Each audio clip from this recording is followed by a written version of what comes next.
A young mother sat peacefully in the park with her baby when two men approached, their friendly smiles quickly turning predatory as they grabbed her shoulders and pinned her to the ground while her child screamed in terror. Just as panic set in and she realized no one was coming to help, a distant rumble grew louder, the unmistakable roar of motorcycles forming a line at the park entrance. Led by a man whose leather vest told 30 years of stories these bullies were about to regret. But what these strangers didn't know about the terrified woman they were tormenting would transform this sunny afternoon from their moment of power into their worst nightmare. Can you guess who made that desperate phone call before things went too far? The park that afternoon was perfect in the way only early summer can be. Golden light slanting through the oak trees, the smell of fresh-cut grass mixing with sunscreen, children's laughter echoing from the playground, while a gentle breeze carried the scent of honeysuckle over the walking paths. Sarah sat cross-legged on the grass near the pond, her baby boy cradled in her lap, tiny fingers wrapped around her thumb, wide eyes drinking in the world, with wonder only possible at 1 year old. Her blonde hair fell loose around her shoulders, catching the sunlight, and she wore a simple light blue t-shirt and jeans, the kind of outfit that spoke of sleepless nights and coffee that never stayed hot, of a life rebuilt from scratch after everything fell apart. She'd been coming to this park since she was pregnant, back when the weight of single motherhood felt like something she'd never learned to carry, walking these same paths with her hand on her belly, wondering if she'd be enough for the life growing inside her. Now, a year later, this place had become their sanctuary, the space where she could breathe without the weight of judgment, where she and her son could exist in their own small bubble of dandelions and sunshine and afternoon peace. The baby giggled as a butterfly landed nearby, his whole face transformed by unfiltered joy that justified every sleepless night, and Sarah felt love swell in her chest, fierce enough to ache. She'd given up everything for this, her apartment when the rent became impossible, her friends who didn't understand why she'd keep a baby she couldn't afford, the future she'd imagined before. That positive test changed everything. Her parents had helped at first, her father especially. But she'd been determined to prove she could do this alone, to show everyone who doubted her that she was stronger than they thought. Soft grass cushioned them beneath, still slightly damp from the morning watering, and distant splashes from the fountain mixed with the rhythmic squeak of swings, comfortable sounds of a Thursday afternoon when the world felt manageable and safe. Her phone buzzed in her pocket, a text from her father asking if she needed anything from the store, and she smiled, typing back a quick, "We're good," just at the park, with one hand while supporting her son with the other. Chubby fingers grabbed at a dandelion, bringing it toward his mouth, and she gently redirected the attempt, laughing softly. "Not for eating, baby. Just for looking." This was everything she'd fought for, this moment of simple peace, this proof that she'd made the right choice even when it felt impossible. Around them, the park hummed with life, joggers on the path circling the pond, an elderly couple feeding ducks, teenagers tossing a frisbee in the open field beyond the playground. Sarah had memorized every corner of this place over the past months, which benches caught the best afternoon shade, which paths were smoothest for the stroller, where to find the thickest grass for their blanket. She'd been here through spring rain and summer heat, through days when she felt capable and strong, and days when the loneliness pressed down so hard she could barely breathe. But she always came back because this was their place. Hers and her son's, the space they'd claimed in a world that often felt too big and too hard and too full of people who had opinions about her choices, a world about to prove just how dangerous it could be. The two men approached from behind, their shadows falling across Sarah and the baby before their voices did, and she felt the shift in the air before she even looked up, that particular tension that comes when someone enters your space with intentions that have nothing to do with kindness. "Hey there, beautiful," the taller one said, moving around to her side, his jeans dirty at the knees, his dark shirt tight across his chest. "Why don't you give us your number? We could show you a good time." Sarah's stomach tightened, that familiar dread creeping up her spine, but she kept her voice calm and polite. "I'm just here with my son. Please leave us alone." The second man, younger with a smirk that made her skin crawl, crouched down on her other side. "Come on, don't be like that. We're being nice. You should be grateful for the attention." She pulled her baby closer, warm weight pressing against her chest, small fingers tangling in her hair, and tried to shift away, but they moved with her, blocking her path. I said no. Please go away. Her voice was firmer now, but she could hear the tremor underneath, the fear she was trying to hide, because showing fear to men like this was like showing blood to sharks. The taller one's face hardened, his fake friendliness dropping away to reveal something uglier underneath. You think you're too good for us? His hand landed on her shoulder, gripping hard, and before she could react, the other man had grabbed her other shoulder, both of them pushing down, forcing her to stay seated on the grass. We're just trying to be nice, and this is how you treat us? The baby started crying, sensing his mother's terror, piercing wails growing desperate. And Sarah's heart hammered against her ribs, because this wasn't just harassment anymore. This was assault. This was dangerous. And she was pinned with one arm wrapped protectively around her screaming child, while these strangers held her down. Let me go, she said, her voice breaking. But they just pressed harder, their fingers digging into her shoulders, their faces close enough that she could smell cigarettes and beer, could see the cruelty in their eyes. People were walking past, a couple with a dog, a jogger with headphones, a woman pushing a stroller. But no one stopped, no one even looked. All of them finding convenient reasons to ignore what unfolded in broad daylight in a public park. The betrayal of their indifference cut almost as deep as the hands pinning her down. A park full of witnesses, and she might as well have been invisible. Sarah's free hand fumbled for her phone in her pocket, fingers trembling so violently the screen barely registered her touch. And through her tears, she managed to find her father's contact, pressing the call button and then the message option, typing with one thumb while her baby screamed and these men laughed above her. Help Park, now hurry, was all she could manage before one of them noticed and tried to grab the phone. She held it away, protecting it like she was protecting her child, and somewhere in her panic-flooded brain, she registered that the message had sent, that help was coming, but she had no idea if it would arrive in time or what these men would do before then. Until she heard it. The rumble started low and distant, like summer thunder rolling across the horizon, then grew into something unmistakable, the deep synchronized roar of multiple motorcycle engines approaching in formation. A sound that seemed to vibrate through the ground itself and into Sarah's chest, where her heart was still hammering with fear.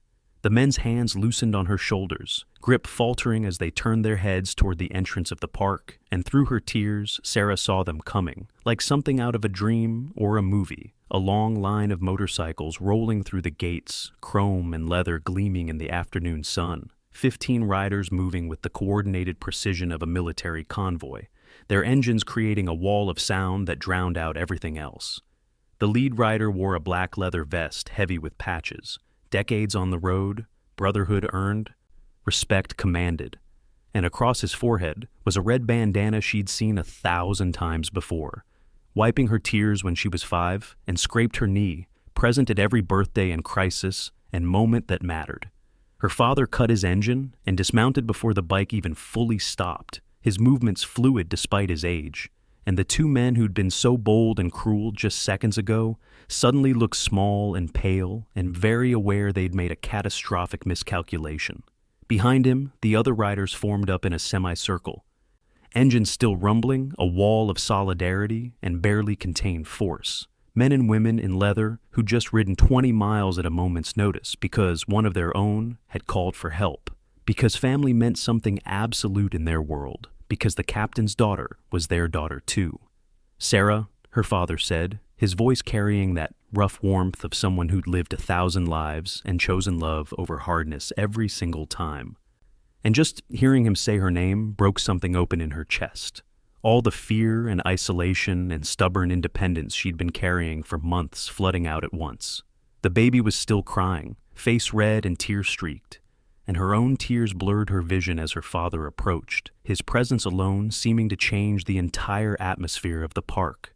The two bullies stumbled backward, their hands up in placating gestures that were far too late, their faces cycling through confusion and recognition and dawning horror as they realized exactly who they'd been tormenting. "We didn't know, man. We were just—" The taller one started, but her father held up one hand, and they fell silent instantly.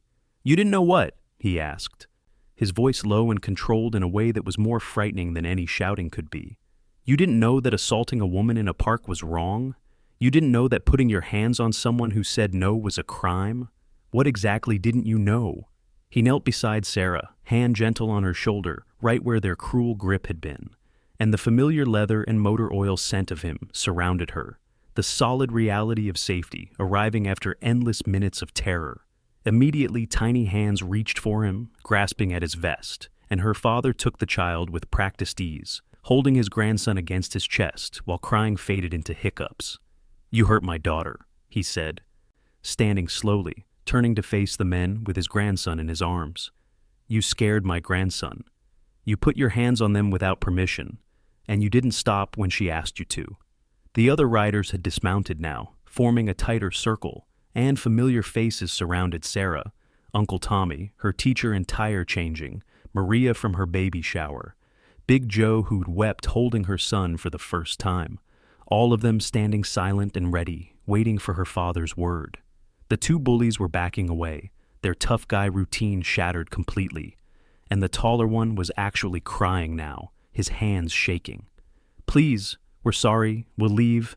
We didn't mean—" Her father stepped forward, still holding the now quiet baby, and his voice cut through their babbling like a knife.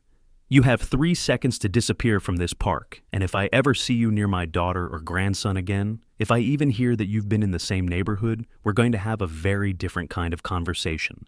Do you understand me?" They ran, actually ran, stumbling over each other in their haste to escape. And all around the park, Sarah could see people emerging from their careful blindness, the couple with the dog approaching to ask if she was okay, the woman with the stroller offering water, everyone suddenly willing to help now that the danger had passed, and the scary bikers had revealed themselves to be the heroes of the story, though, for Sarah, the real story was only beginning. Her father sat down beside her on the grass, moving with surprising grace for a man in his 50s, and handed the baby back to Sarah, who clutched her son against her chest and finally let herself fall apart. Sobbing into her child's soft hair, while her father's arm came around her shoulders and held her steady. The other riders maintained their protective semicircle, but gave them space, voices low and reassuring in the background. Uncle Tommy talking to the couple with the dog, explaining that yes, they were a motorcycle club, and yes, they looked intimidating, but mostly they were just a family who took care of their own, who showed up when one of them needed help, who understood that the world could be dangerous and lonely unless you had people who'd ride 20 miles at a moment's notice because you sent a 3-word text message. The baby had stopped crying completely now, fingers tangled in Sarah's hair, breathing evening out into post-cry exhaustion, signaling an imminent nap, and her own breathing began to match his, her heartbeat beginning to slow as the adrenaline drained away and left her shaky and exhausted. "I'm sorry," she whispered against her father's shoulder, her voice raw from crying. "I'm sorry I haven't been better about asking for help. I just wanted to prove I could do this on my own, that I didn't need anyone, that I was strong enough." He squeezed her gently, his hand warm and solid. "Baby girl, asking for help doesn't make you weak. It makes you smart. And you are strong enough. You've been doing this for months, raising this boy, rebuilding your life, showing up every single day even when it's hard. But strong doesn't mean alone." He pulled back to look at her, weathered face gentle beneath the red bandana. "You know how many times I've called the club when I needed backup? How many times these people have shown up for me when I was in over my head? That's not weakness, it's family. It's what this whole thing means." He gestured to the riders around them, to the motorcycles gleaming in the afternoon sun, to the patches on his vest that represented years of brotherhood and shared roads. "We take care of each other. That's the deal. You don't get points for suffering alone." Sarah looked around at the faces surrounding them, people who'd known her since birth, who'd been present through every life stage, who showed up today without question or hesitation because she'd needed them. Maria knelt beside her, offering a bottle of water and a package of wet wipes. "You did good, honey. You called for help. That takes courage." Big Joe was talking to a park ranger who'd finally arrived, explaining the situation in his deep, calm voice, making sure there was an official record of what had happened. Uncle Tommy had walked the perimeter, making sure the two men were actually gone, then returned to give her father a nod of confirmation. This was family, Sarah realized.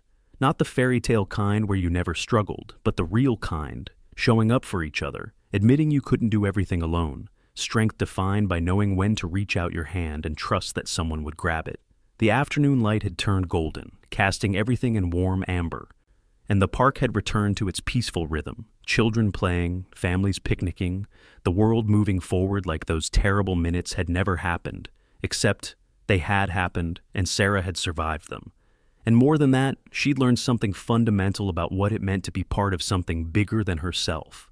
Her father helped her stand, supporting her elbow as her legs wobbled slightly, and the baby stirred against her chest, but didn't wake. "Come on," her father said softly. "Let's get you home. Some of us will follow, make sure you get there safe, and then we'll figure out what comes next, whether we file a police report, whether we need to do anything else to make sure you're protected." He paused, his hand on her shoulder. "But right now, you just need to breathe, hold your boy, and remember that you're not in this alone. You never were." As they walked toward the parking lot, surrounded by leather and chrome and people who loved her, Sarah felt something shift inside her chest. The stubborn independence that had kept her isolated beginning to crack open, making room for something better, something stronger. The understanding that sometimes the bravest thing you could do was let people love you, let them show up, let them be the family they had always promised to be, and that the rumble of motorcycles arriving when you needed them most wasn't just rescue. It was proof that belonging to something, to someone, to a family that chose to keep choosing you was the most powerful force in the world.